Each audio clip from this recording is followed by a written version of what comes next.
Hello and welcome back to chapter 7, lecture number 14. So we completed the roof and now it's time to create a window to put inside of these big holes. Because right now it looks a little bit ugly, right? So what I like to do is hide these buildings by just disable the eye. I want to stay in the building and create a new collection and call this windows. So we will make some different versions, and let's create a new one and call this towers. And let's enable these so we can just move them into towers. And we can disable it. Oh, I thought I called this window. So it's called window again. So I like to add a background image. So we go to the texture tab, window tab, and I want to pick that one, window _ 01. There we have it. So we drag it, and I want to move the cursor, or just move the window. That's good as well. And let's start to add a mesh plane, RX90, and drag this on top of the background image, and we move it a little bit forward so we can control it. So let's scale this, and what I like to do is try to cover the it's called lead. Yeah, it's lead, and I want to have this square covering the lead.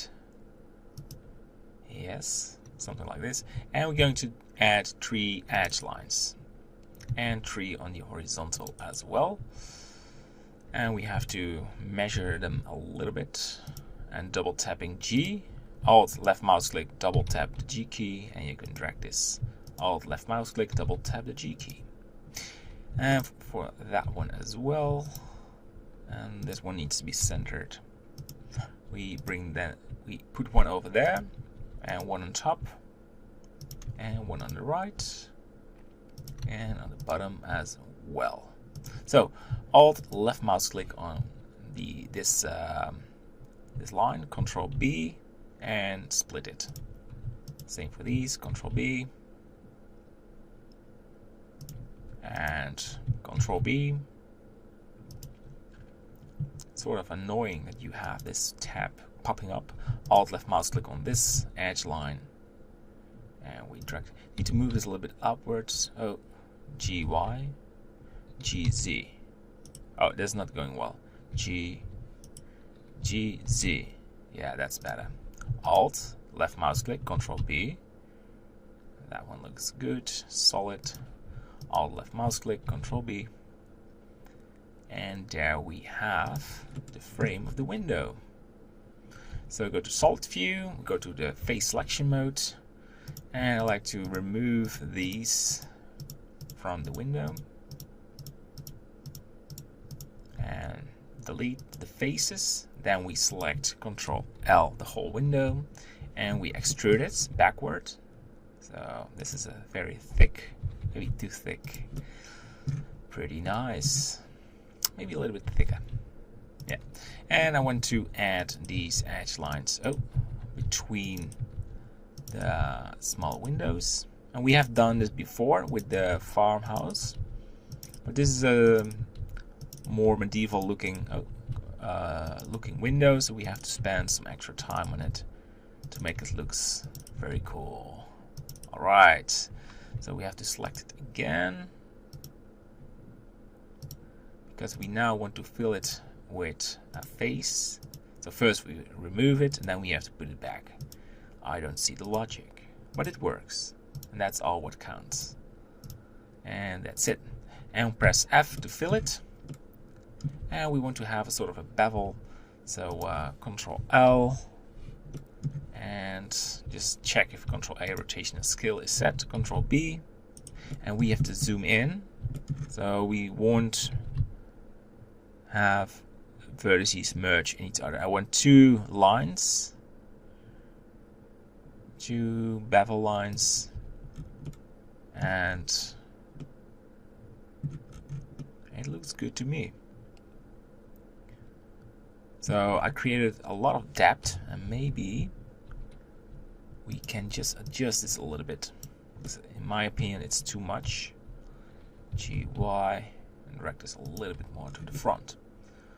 We have a beautiful window, but I like to create multiple versions, but let's first start with adding a texture. I think that's a good thing. And call it a window bolt, just to organize it a bit better.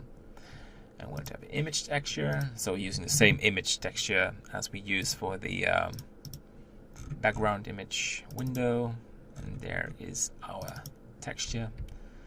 And I want to make a projection, project from view. We go to the UV edit, and it's called window. Oh, that's easy. And we need to scale it, and probably we need to do some measurements. Feels a little bit like measure the leaves in the previous lecture. That was a lot of work.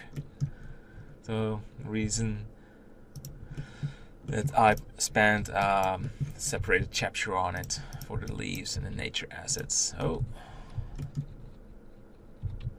but it was worth it. We created lovely nature assets. So I put these a little bit in line right there, because we do not want to have floating frames. Yes, and yeah, just try to follow this. That's how I'm doing this, because I do not want this green sort of window inside of the frame. As long as you keep it away from it, it's good. Make it a bit smaller. This could be a little bit more to the front. That one is already pretty good. Right. And I can say you can do this yourself, but sometimes when you do something new, well, we have done it before, but still, sometimes I just want to spend some extra time on it, because windows are a beautiful object. You have some nice reflection, but if you're doing it wrong, it's just a pain. And some years ago I started making the windows myself, and before that I asked other designers to help me with it, because windows is such a I think it's sort of hard to make it. Alright, I talk a lot. Control Z, I think it just messed up. B, let's drag this down there. I don't want to distract you from your work, but hey, we're doing a tutorial or a video course of more than 20 hours. Sometimes I need to talk.